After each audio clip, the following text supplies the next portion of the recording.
नमस्कार दोस्तों, आप सभी का एक बार फिर से स्वागत है आपके अपने YouTube channel CG job education में। पिछले अध्याय में हमने वृत्त और चतुर्भुज से संबंधित महत्वपूर्ण प्रमेय और उनके प्रकारों के बारे में समझा, ठीक है? आज हम देखेंगे कौन-कौन से क्वेश्चंस जो है वृत्त और चतुर्भुज के बारे में पूछे जाते हैं। तो चलिए स्टार्ट करते हैं। पहला क्वेश्चन आपके स्क्रीन में नज़र आ रहा होगा। चलिए दोस्तों स्टार्ट करते हैं। सभी को बहुत-बहुत गुड इवनिंग। देखिएगा पहला क्वेश्चन बहुत ही सरल है, बहुत ही ईजी है, ठीक है? क्या दिया हुआ है? वर्ग के चारों अंतःकोणों का योग होता है, ठीक है? तो आप सभी जानते हैं, चाहे वो कोई भी त्रिभुज क्यों ना हो, जैसे एक त्रिभुज ए, बी, सी, डी इस तरीके से है, ये सारे के सारे इसके क्या हैं? अंतःकोण हैं, है ना? कोण ए, कोण बी, ठीक है? कोण सी और कोण डी, ये सभी क्या है? चतुर्भुज के अंतःकोण हैं। तो इनके अंतःकोणों का योग हमेशा कितना होता है? 360 अंश होता है। यहाँ पे बोला गया है वर्ग के चारों, है ना? तो वर्ग का हमेशा कितना होता है? 90-90 होता है। सारे जो एंगल होते हैं वो कैसे होते हैं? 90-90 होते हैं, है? तो इसको भी अगर हम जोड़ते हैं तो 360 ही आएगा, ठीक है? तो चतुर्भुज के या वर्ग के चारों अंतःकोणों का योग हमेशा कितना होता है? 360 अंश होता है। तो बी इसका करेक्ट आंसर हो जाएगा, ठीक है? चलिएगा दूसरा प्रश्न देखते हैं। देखिए क्वेश्चन नंबर दूसरा दिया हुआ है, चक्रीय चतुर्भुज पर आधारित प्रश्न है। दिए गए चित्र ए बी सी डी एक क्या है? चक्रीय चतुर्भुज है। तब क्रमिक युग्म एक्स वाई का मान हमको बताना है ना? आप सभी जानते हैं, ठीक है? जो चक्रीय चतुर्भुज रहता है वो वृत्त के अंदर में होता है ना? मतलब वृत्त की परिधि पर चतुर्भुज बनता है, उसको हम चक्रीय चतुर्भुज कहते हैं। तो आप सभी जानते हैं कि चक्रीय चतुर्भुज के सम्मुख कोणों का योग, चक्रीय चतुर्भुज के कोण सम्मुख कोणों का योग सम्मुख कोणों का योग कितना होता है? 180 अंश होता है। सम्मुख कोण मतलब कोण ए प्लस कोण सी, इसका मान कितना होगा? 180 अंश होगा। या कोण बी प्लस कोण डी, इसका मान कितना होगा? 180 अंश होगा, ठीक है? तो इस परिभाषा से, इस नियम से हम यहाँ से देख सकते हैं कोण ए और कोण सी।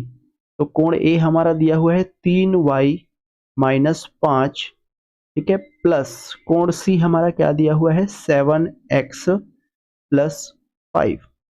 इस पूरे का मान कितना होता है? 180 अंश होता है।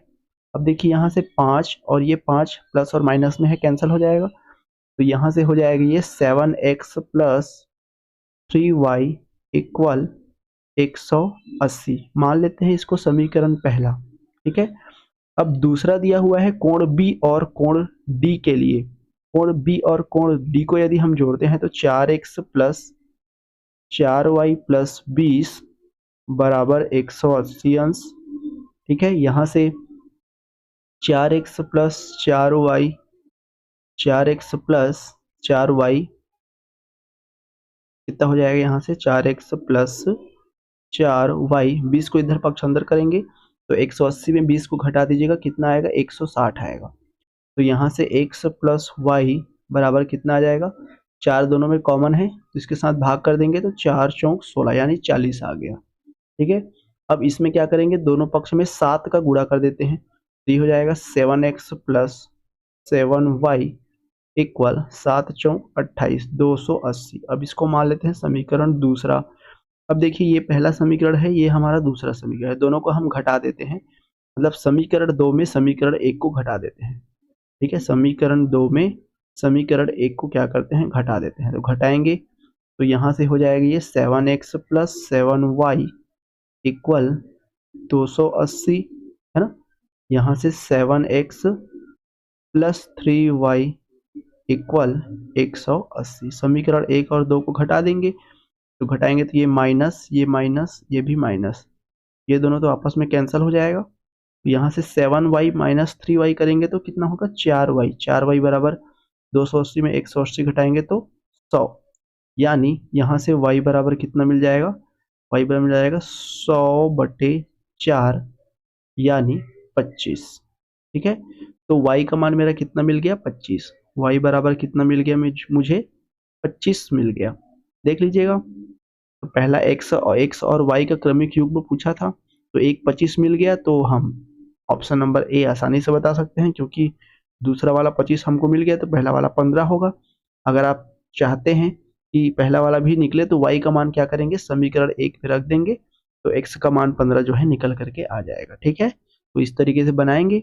अगर अगर 25 यहाँ पे भी रहता, यहाँ पे भी रहता, यहाँ पे भी रहता, तो हमको बनाने की जरूरत पड़ती, लेकिन यहाँ से डायरेक्ट देखने से हमको पता चल जा रहा है कि ऑप्शन नंबर ए आएगा इसका करेक्ट आंसर।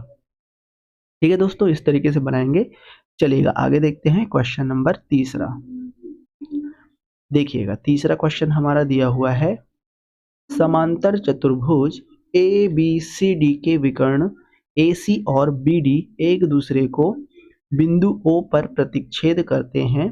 कोण DAC बराबर 32, कोण AOB बराबर 70, तो DBC बराबर होगा।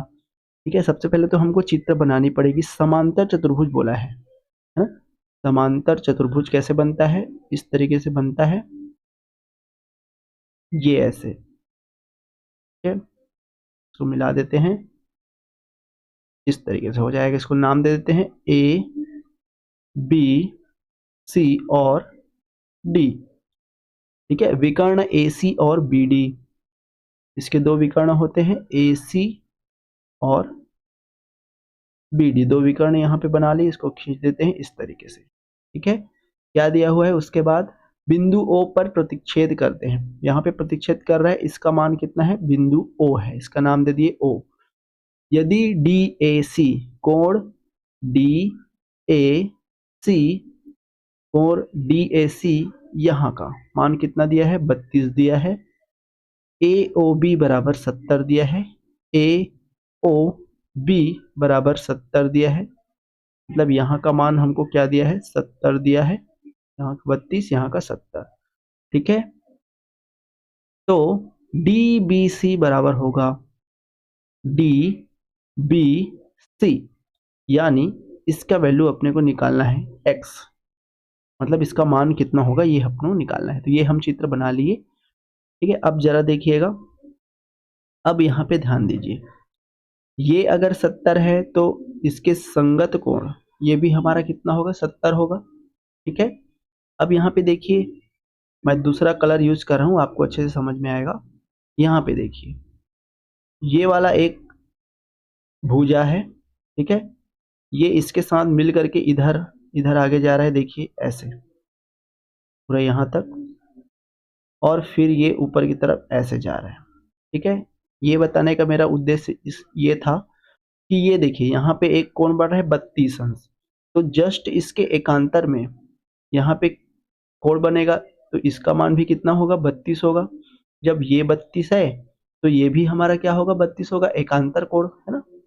तो यहाँ से हम बोल सकते हैं, एकांतर कोण की परिभाषा से, एकांतर कोण से हम कह सकते हैं कि अगर हमारा DAC है ना, अगर हमारा कोण DAC का मान 32 है, ठीक है, तो हमारा BCA है ना, कोण BCA का मान भी कितना होगा, 32 होगा, क्योंकि एकांतर कोण यहाँ पे बराबर होते हैं।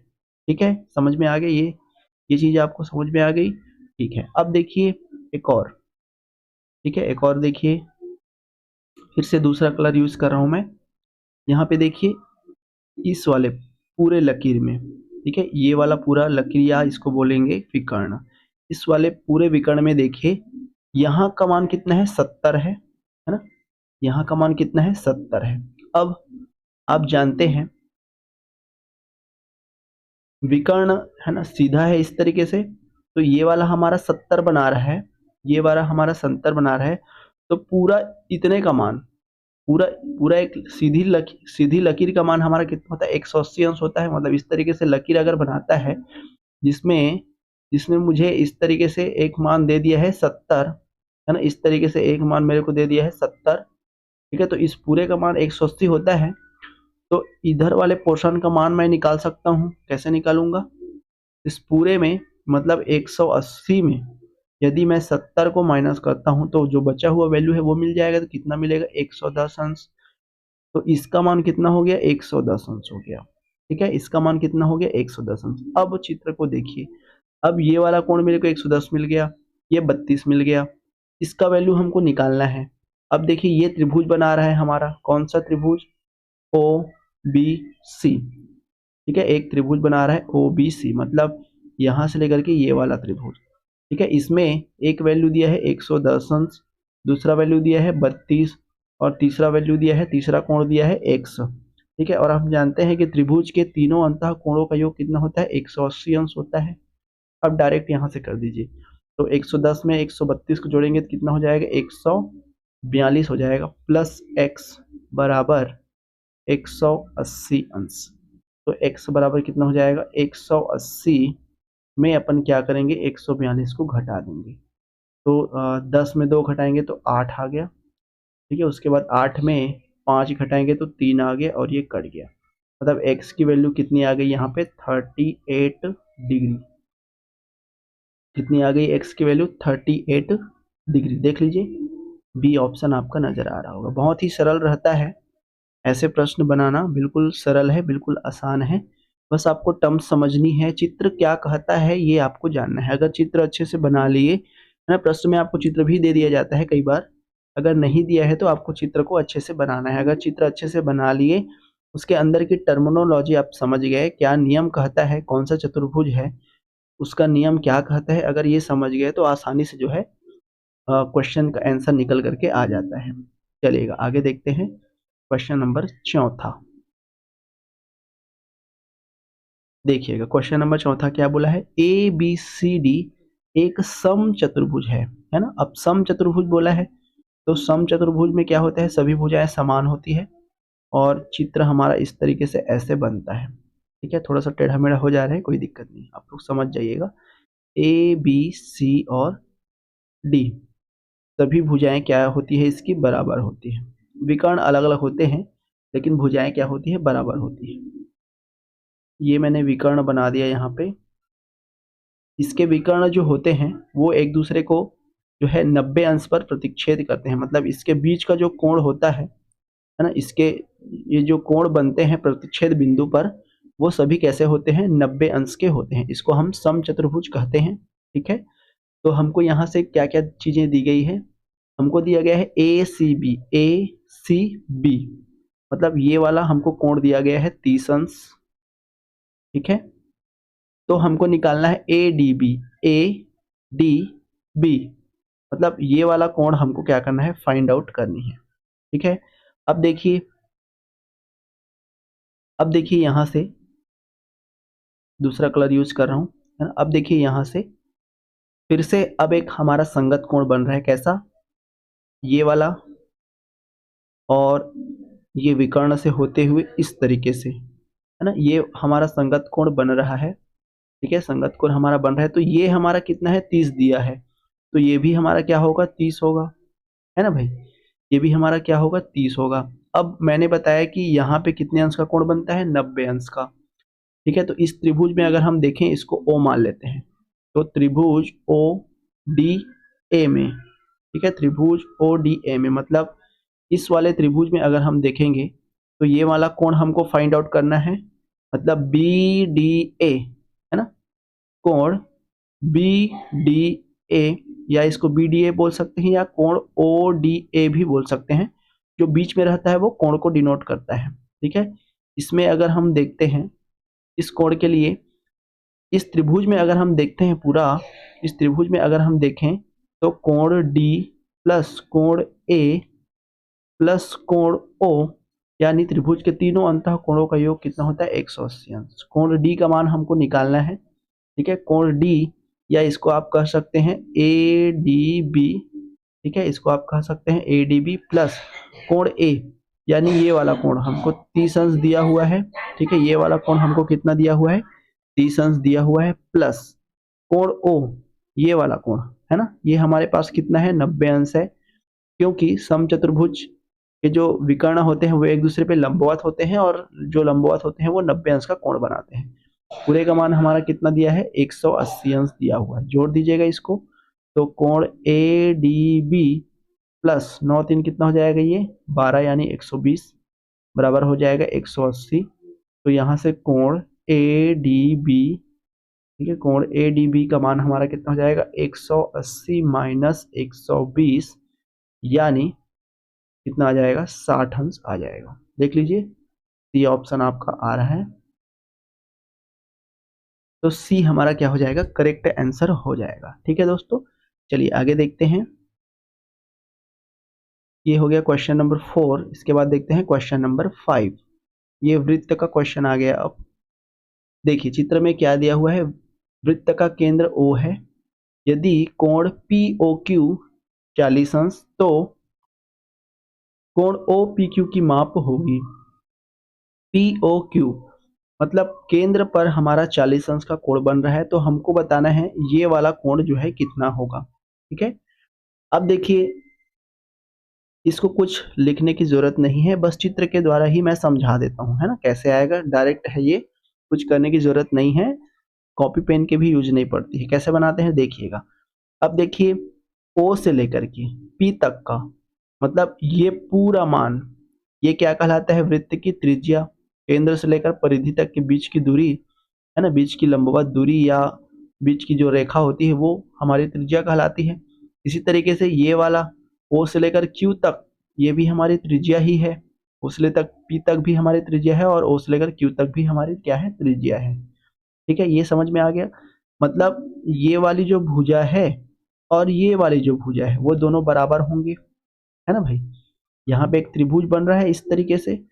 अब देखिए यहाँ पे दो भुजाएं बराबर हो गई, है ना, तो उसके साथ में जो लगा हुआ कोण होता है वो भी क्या होते हैं, बराबर होते हैं। तो मैंने इसको x मान लिया, तो ये x और ये x दोनों बराबर होंगे, क्योंकि दो भुजाएं बराबर हैं तो दो कोण भी बराबर होते हैं। सम द्विबाहु त्रिभुज बन गया ये। ठीक है, अब त्रिभुज ओ पी क्यू में, ठीक है, ओ पी क्यू में देखिए दो कोण बराबर हो गए, अंतःकोणों का 180 अंश होता है, तो इसका मान x हो जाएगा, इसका मान भी x हो जाएगा, प्लस इसका मान 40 पहले से दिया हुआ है। पूरे का मान कितना होता है, अंतःकोणों का योग 180 अंश होता है। ये हो जाएगा 2x प्लस 40 बराबर 180 अंश। तो यहाँ से 2x बराबर कितना हो जाएगा, 180 में 40 घटा दीजिए तो 140 अंश, इसलिए x बराबर कितना हो जाएगा, 70 अंश। और ये जो x है ना, ओ पी क्यू का मान है ना, कोण क्या है, ओ पी क्यू, इसको मैंने x माना था, इसका मान हमारे पास कितना निकल के क्या आ गया, 70 अंश।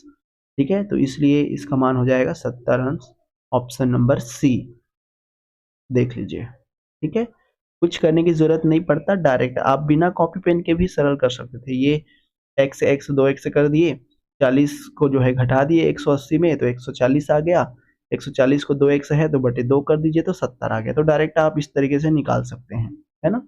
चलिए, तो ये क्वेश्चन नंबर 5वां हो गया। आई होप सबको समझ में आ रहा होगा।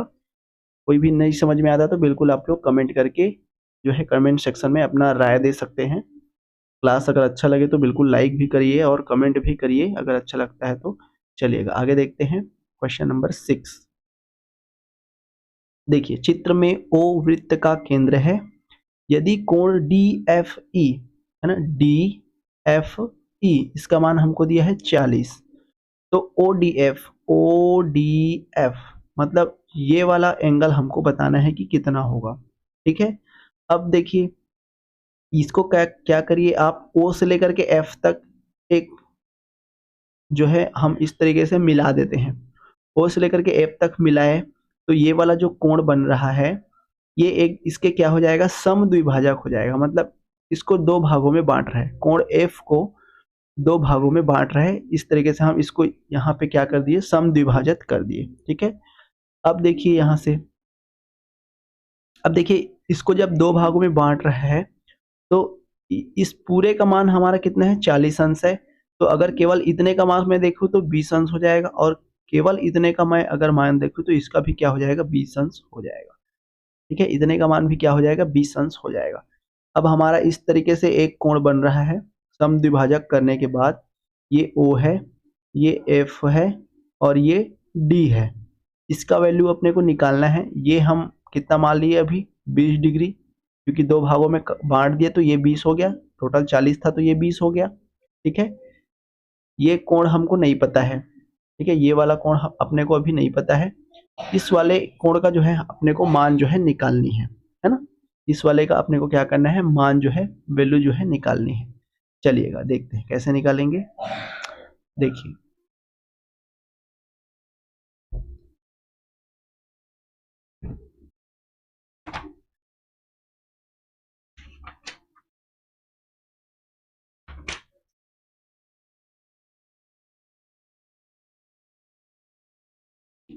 देखिए, अब इस चित्र को देखने से आपको स्पष्ट हो रहा होगा, ये बिंदु O है, इसको हम यहाँ से लेकर के यहाँ तक मिलाए हैं।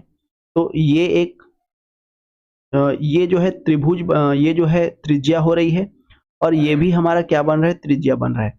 मतलब ये वाला भुजा और ये वाले भुजा दोनों आपस में क्या है, वृत्त की त्रिज्या है, यानी बराबर है। तो अभी जस्ट पहले मैंने बताया क्वेश्चन, सेम वैसा ही कंडीशन इसमें भी लागू होगा। ठीक है, मतलब यहाँ पे जो बनने वाला कोण है, यहाँ पे जो भी कोण बनेगा उसके बराबर होगा। तो ये वाला अगर 20 अंश है समद्विभाजक होने के बाद, तो यहाँ पे जो कोण बनाएगा वो भी हमारा कैसे होगा, 20 अंश। मतलब ODF कोण ODF की वैल्यू भी हमारी कितनी होगी, 20 अंश होगी, क्योंकि ये समद्विभाजक कर दिए थे इसको, और ये समद्विबाहु त्रिभुज बना रहा है। तो दो भुजाएं अगर बराबर है तो दो कोण भी जो है आपस में बराबर होती है। तो इसका मान अगर 20 है कोण F का, तो इसका मान भी हमारा कितना होगा, 20 होगा। ठीक है, तो इसका आंसर आ गया आपका ऑप्शन नंबर डी। ठीक है, कुछ करने की जरूरत नहीं है, बहुत ही इजी है। चलिएगा आगे देखते हैं। आगे देखते हैं क्वेश्चन नंबर 7।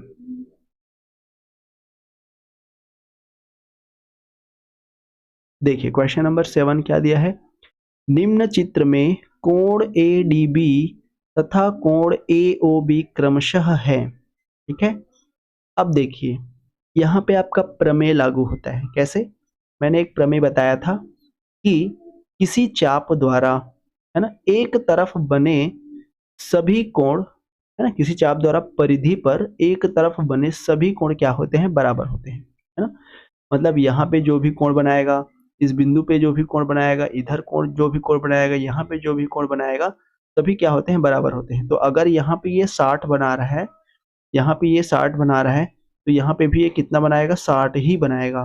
ठीक है, तो एक कोण तो हमको मिल गया 60। अब देखिए सभी में 60 शुरू में है। ठीक है, सभी में शुरू में 60 है। अब ADB इसका मान तो हमको मिल गया 60, तो एक वैल्यू हमको क्या मिल गई, 60 मिल गई। अब हमको क्या निकालना है, AOB का मान, AO और B का मान, मतलब ये वाला कोण अपने को निकालनी है। तो एक और मैंने बताया था कि केंद्र पर जो भी कोण बनता है ना, वो परिधि पर बने कोण के हमेशा क्या होता है, दुगना होता है। मतलब यहाँ का मान कितना होता है, हमेशा 2 थीटा होता है। मतलब जो भी परिधि पर बनाएगा उसके जस्ट दुगना होता है।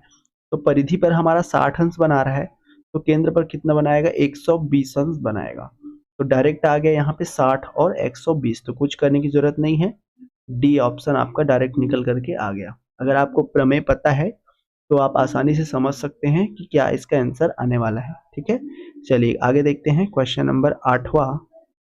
देखिए क्वेश्चन नंबर 8वां आपके प्रीवियस ईयर क्वेश्चन है, PYQ है, ये आपका पूछा गया था और बहुत ही सरल है।